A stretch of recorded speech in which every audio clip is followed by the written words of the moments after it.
Hey everyone, welcome back to History's Mysteries, where the past isn't just strange, it's explosive. Today's episode takes us deep into the Siberian wilderness, to a place where something shook the earth so violently it flattened entire forests, lit up skies across continents, and triggered a mystery that has never fully been solved.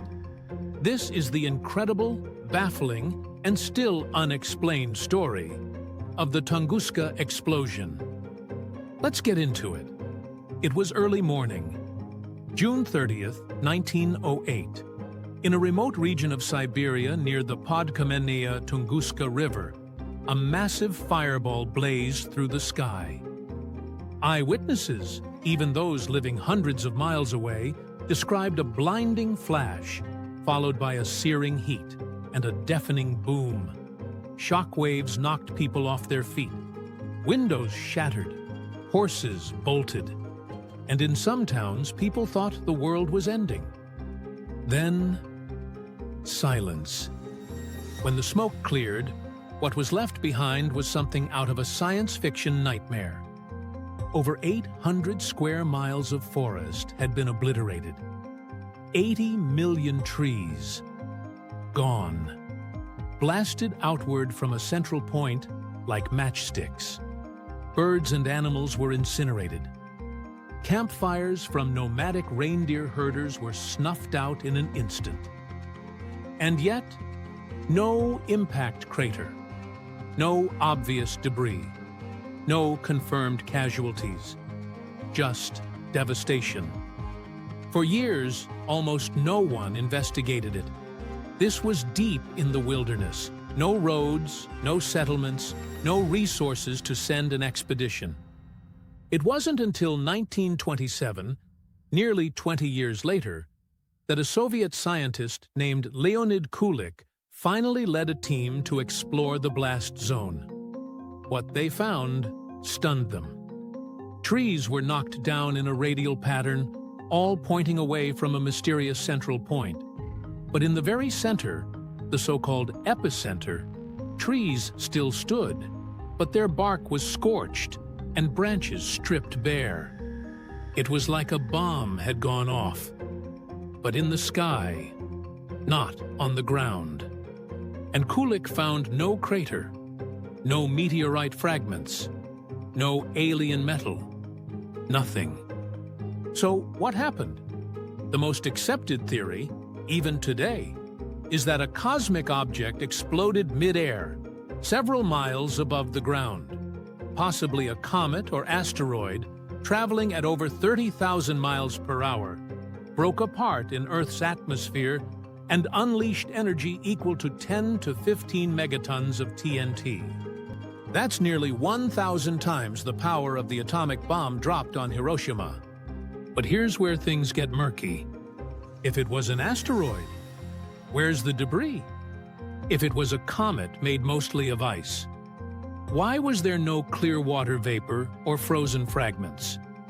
In fact, multiple Soviet and modern researchers over the decades have admitted there's no conclusive evidence pointing to one solid explanation. And that's where the theories begin.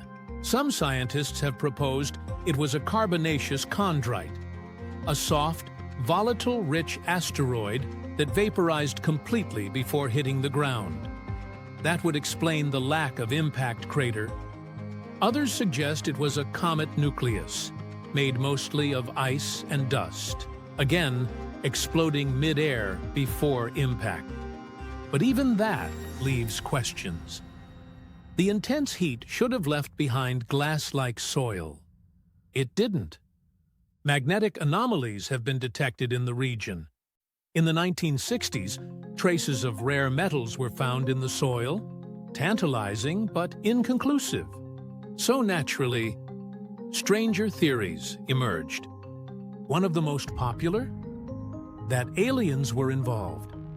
Some believe the explosion was caused by a crashing UFO and that the craft exploded in the atmosphere, intentionally or not, leaving no trace.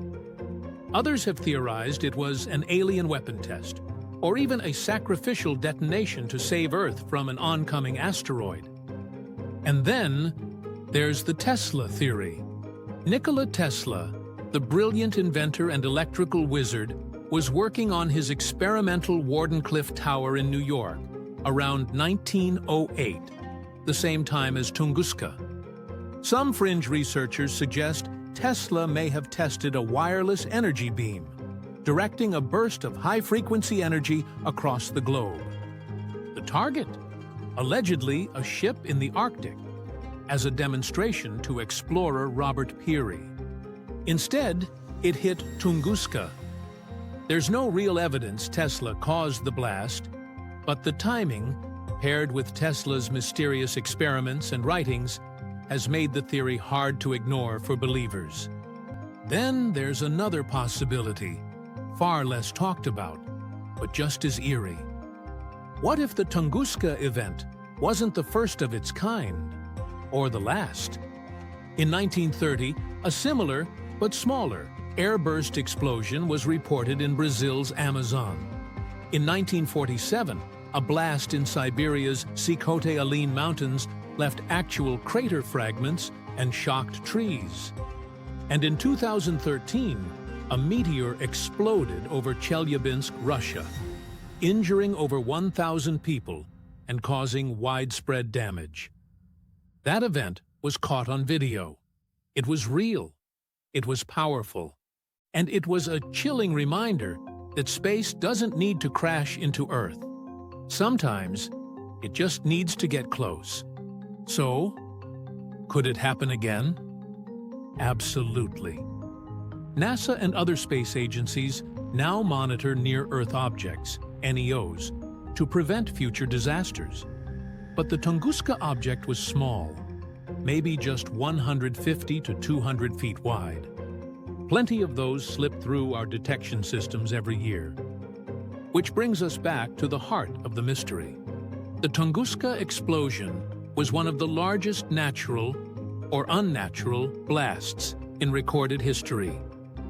But to this day, there's no universally accepted explanation, no confirmed object, no crater, no certainty, just scorched earth, flattened trees, and the echo of something enormous that came from the sky and disappeared without a trace. So, what do you think? Was it a comet? A vaporizing asteroid?